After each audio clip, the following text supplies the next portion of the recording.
सर्वे भवन्तु सुखिनः सर्वे सन्तु निरामया सर्वे भद्राणि पश्यन्तु मा कश्चित् दुख भाग् भवेत् के भाव से संपूर्ण विश्व में या जहां जहां हमारे भारतीय निवास करते हैं इस पर्व को बड़े उल्लास से बड़े हर्षोल्लास के साथ इस पर्व फाल्गुन मास शुक्ल पक्ष पूर्णमासी के दिवस पर मनाते हैं। यह पर्व शत्रु पर विजय प्राप्ति के लिए विशेष महत्व है। इस दिन हमारे पौराणिक कथाओं के अनुसार हिरण्यकश्यप जो भगवान विष्णु के परम शत्रु थे और निरंतर उस समय राक्षसों का प्रभाव विश्व पर था, उन्हीं का पुत्र प्रहलाद ने जन्म लिया और वे प्रहलाद भगवान विष्णु के अनन्य भक्त हुए। बार बार हिरण्याक्ष ने अपने पुत्र को समझाया, परंतु प्रहलाद अनन्य भक्त होने के कारण निरंतर ओम नमो भगवते वासुदेव का उच्चारण किया करते थे। कई कष्ट, अनेक प्रकार के कष्टों को प्रहलाद ने सहन किया। एक समय हिरण्याकश्यप की जो बहन होलिका थी उसने भगवान शंकर की तपस्या करके वरदान प्राप्त किया कि वे अग्नि में नहीं जल पाएगी। तो इस वरदान का फायदा उठाते हुए हिरण्याकश्यप ने गोदी में होलिका ने प्रहलाद को बिठाया, परंतु परमपिता परमेश्वर के अनंत कृपा से प्रहलाद बच गए और होलिका का दहन हो गया, होलिका जल गई। तब से इस पर्व को बड़े धूमधाम से मनाते हैं, होती है।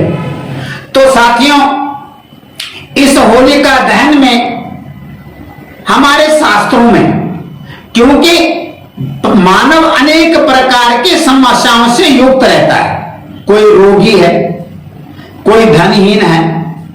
जो धनहीन है वो धनवान बनने के लिए, आरोग्यवान बनने के लिए, नाना प्रकार की समस्याओं को दूर करने के लिए हमारे शास्त्रों में उपाय बताए गए हैं। थोड़ा समय में बहुत अच्छा उपाय हो सकता है।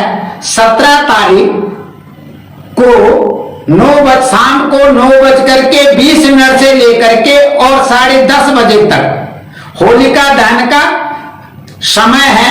उस समय जिस व्यक्ति पर किसी भी प्रकार की नजर लग जाती है, दवाइयां काम नहीं करती, तो उस व्यक्ति को अपने सिर में एक नारियल लें और उस नारियल में धागा बांधें और अपने सिर में घुमाएं। यह संपूर्ण परिवार के सदस्यों के सिर में घुमा करके उस होलिका दहन में डाल दे। क्रोध का नाश करने के लिए तथा नकारात्मक को दूर करने के लिए, पॉजिटिव वातावरण बनाने के लिए समुद्री नमक और फिटकड़ी जो आपको सुलभ बाजार से मिल जाएगी, उसमें गोमूत्र मिलाएं और जब घर में सफाई करते हैं, सफाई करने के बाद इन तीनों वस्तुओं को घर में छिड़कें। इससे घर में पॉजिटिव वातावरण बनेगा।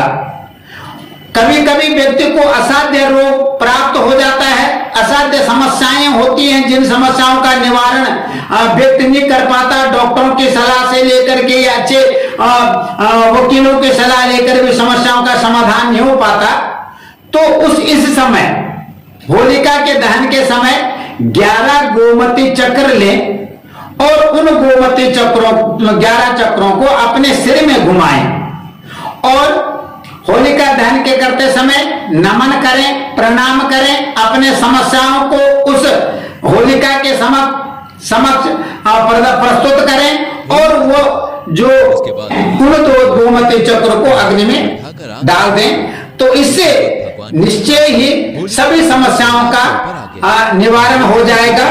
तथा और एक जो धन वृद्धि चाहते हैं, घर में धन, माँ लक्ष्मी, माँ सरस्वती, माँ अन्नपूर्णा की कृपा हो, तो इस दिन पूर्णमासी के दिवस श्वेतार का पौधा, जिसे हम सफेद आग कहते हैं, अपने घर में किसी गमले में लगाएं, आंगन में लगाएं, प्रातः सायं इस पर घी की जोत जलाएं, तो मां लक्ष्मी की अनंत कृपा होगी।